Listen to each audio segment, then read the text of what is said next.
мне выпало счастье презентовать одну из последних своих книг «О любви глаза седой печали».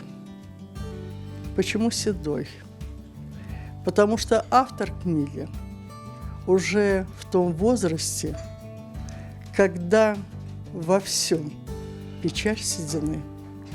Но это обязывает, с одной стороны, к серьезности подхода к написанию любого произведения, а с другой стороны, предоставляет право говорить о том, о чем он должен говорить.